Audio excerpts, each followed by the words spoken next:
बच्चों, हमारा जो 8वां एकम है भरत, उसके अगले पार्ट में मैंने आपको आधे पार्ट की समझौती दी थी। अब जो इस पार्ट की जो आगे की समझौती है वह मैं इस वीडियो में आपको देने जा रही हूँ। तो बच्चों, राजकुमार भरत है वह सिंह के बच्चे को छोड़ देता है राजा दुष्यंत के कहने पर। यहाँ तक हमने आगे के वीडियो में देखा था। अब यहाँ से आगे हम देखेंगे।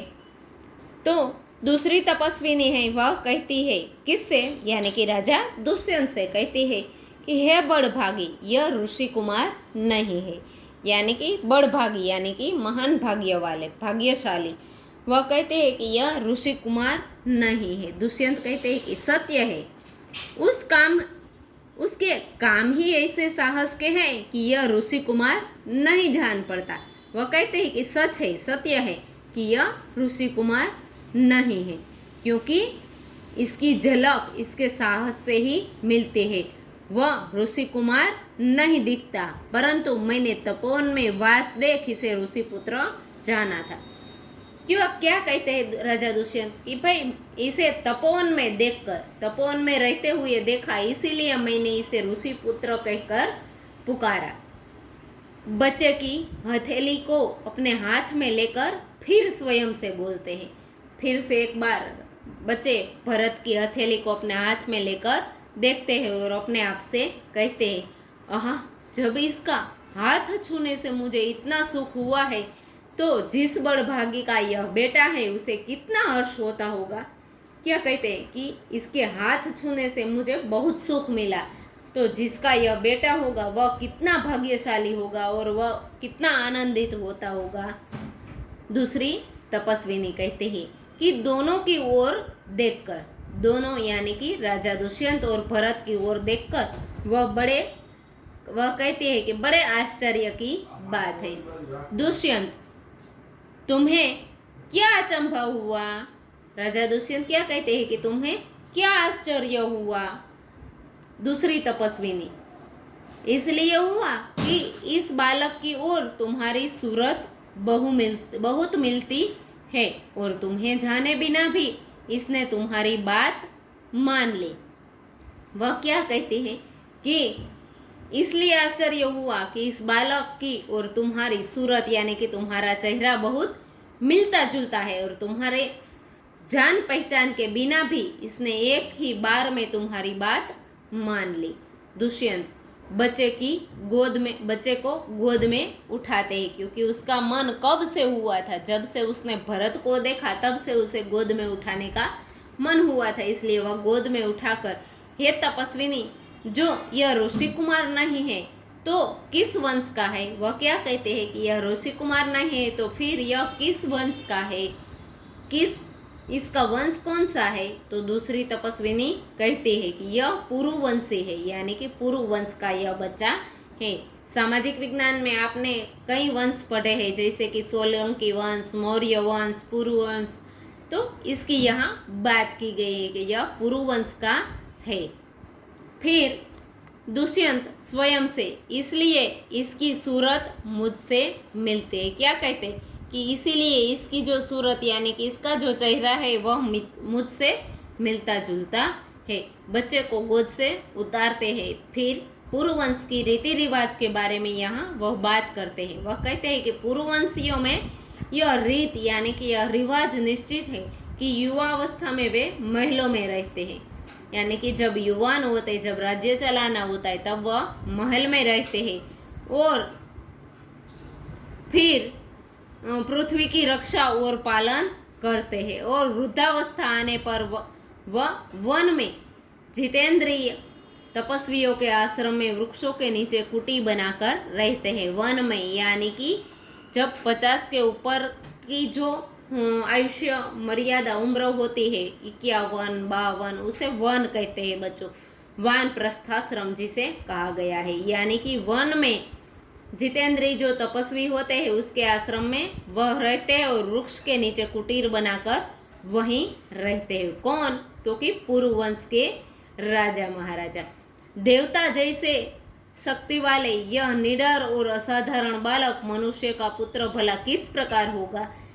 क्या कहते हैं कि भरत के बारे में कहते हैं कि देवता जैसी शक्ति वाला है, यह निडर है और असाधारण बालक है, तो यह कैसे भला मनुष्य का पुत्र होगा।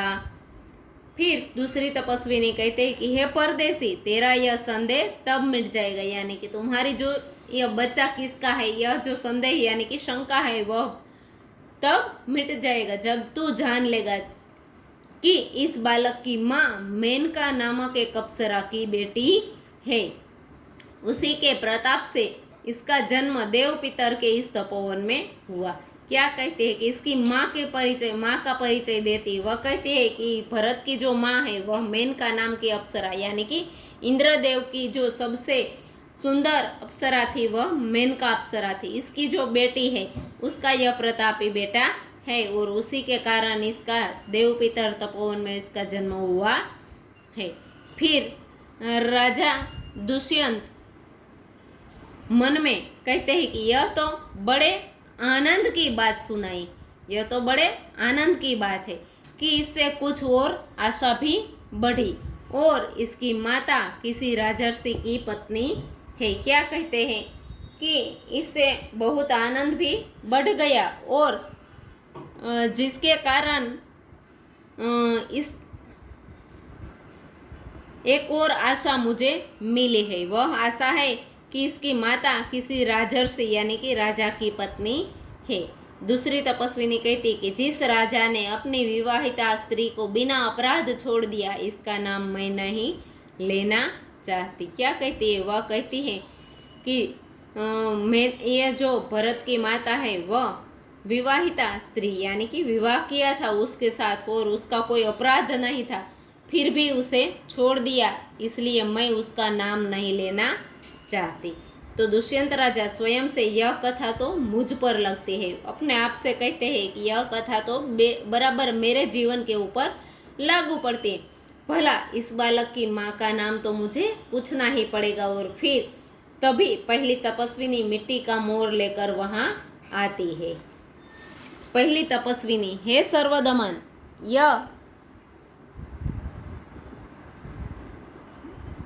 यह शकुंतल लावण्य देख, यानी कि कहते हैं कि शकुंतल लावण्य यानी कि शकुंतला के पुत्र, तुम इस मोर को देखो। सर्वदमन यह उसका ऋषियों ने उसका नाम रखा था, इसलिए भरत को कहते हैं कि सर्वदमन इस शकुंतल लावण्य को तुम देख।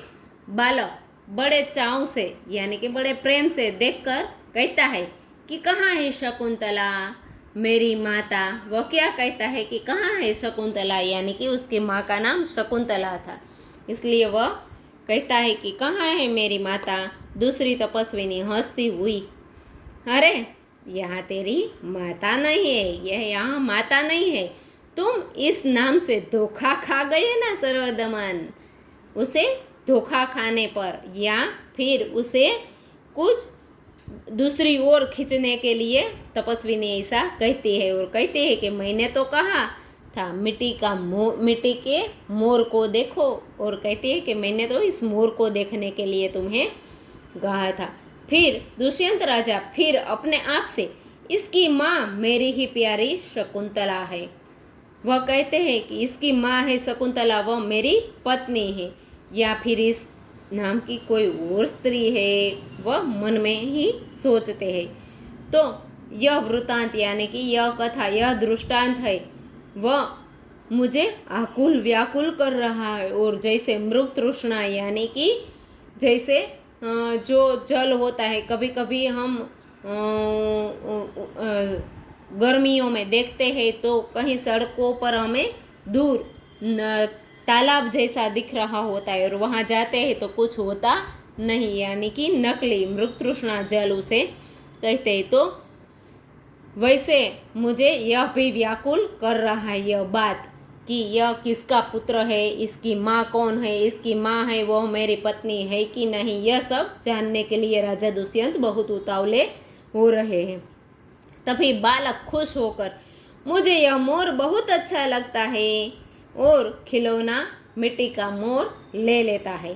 तब पहली तपस्विनी घबरा कर, वो बालक की बाह से रक्षाबंधन कहाँ गया? इस बालक की बाह में यानी कि उसके कांडे पर एक रक्षाबंधन बांधा हुआ था, वह नहीं देखती है, इसलिए घबरा जाती है और कहती है कि इसका रक्षाबंधन कहाँ गया। तभी दुष्यंत राजा कहते हैं कि घबराओ मत, जब यह नहर से खेल रहा था यानी कि सिंह के बच्चे से खेल रहा था, तब इसके हाथ से गिर गया था, जो वहाँ नीचे पड़ा है, मैं उठाकर तुम्हें अभी दे देता हूँ। और राजा दुष्यंत उठाने के लिए झुकते हैं। तभी पहली तपस्विनी, अरे अरे मत उठाओ, इसे मत छूना, जोर से चिल्लाकर ना बोलती है उठाने के लिए। दूसरी तपस्विनी, ओह इसने तो उठा ही लिया, और कहती है कि इसने तो ले लिया। दोनों एक दूसरे के ओर आश्चर्य से देखती है। तभी राजा दुष्यंत, यह लो, परंतु यह कहो कि तुमने मुझे इसको उठाने से रोका क्यों था? ये क्या लियो पण શું કહે છે कि तुमने मुझे इसे रोका क्यों, उठाने को ना क्यों बोला? तभी दूसरी तपस्विनी कहती है कि इस रक्षाबंधन का नाम अपराजित है, यानी कि इसे कोई पराजित नहीं कर सकता। तो वह कहते हैं कि इसका नाम अपराजित है। जिस समय इस बालक का नामकरण हुआ था, जिस समय यानी कि जब यह छोटा था उसका नाम दिया गया, तब महात्मा मरीचि यानी कि ऋषि मरीचि के पुत्र कश्यप ने यह धागा दिया था। और इसका एक खास गुण भी है कि कभी वह धरती पर गिर जाए यानी कि पड़ जाए तो इस बालक के माता पिता को छोड़कर इसे कोई दूसरा उठा नहीं सकता। तो दुष्यंत राजा को प्रश्न होता है, वह कहते हैं कि और यदि कोई उठा ले तो क्या होता है? तभी पहली तपस्विनी कहती है कि यह धागा तुरंत सांप बनकर उसे डस लेता है, उसे डसता है। दुष्यंत राजा कहते हैं कि भाई तुम कहती हो कि ऐसा है, तो तुमने कैसे कभी ऐसा होते हुए देखा है? तो पहली तपस्विनी कहती है कि हाँ, कई बार ऐसा होते हुए हमने देखा है और इसीलिए तुम्हें रोका। राजा दुष्यंत बहुत खुश होते हैं और कहते हैं कि अब तो मेरा मनोरथ पूरा हुआ, यानी कि मेरी मन की इच्छा पूरी हुई, मैं क्यों ना आनंद मनाऊं। बालक को गोद में ले लेता है और फिर पर्दा गिर जाता है। तो बच्चों, राजा दुष्यंत अंत में प्रसन्न क्यों हुए? क्योंकि तपस्विनी ने कहा कि इसके माता पिता के अलावा इस रक्षाबंधन को कोई नहीं छू सकता, और यदि छुए तो वह सांप बनकर उसे डस लेता है। तो ऐसा कुछ हुआ नहीं, इसलिए यह साबित हुआ कि राजा दुष्यंत ही उसके पिता है। और राजा दुष्यंत भरत के पिता होने के 3 कारण दिखाए गए हैं। पहला तो वह पुरुवंश का है, फिर उसकी माता मेनका नाम की अप्सरा की बेटी यानी कि शकुंतला थी, और तीसरा जो ये रक्षाबंधन की बात हुई कि उसके माता पिता के अलावा इसे कोई छू नहीं सकता, तो वह भी राजा दुष्यंत ने छू लिया। और इसीलिए वह कहते हैं कि अब तो मेरे मन की इच्छा पूरी हुई, क्योंकि कब से वह कहते थे कि भाग्यशाली होंगे जो इस बच्चे के पिता होंगे। तो बच्चों, आज का यह पाठ, यह एकम यहाँ समाप्त होता है। अब अगले वीडियो में मैं आपको इस पाठ के प्रश्न जवाब समझाऊंगी। तब तक के लिए बाय बाय।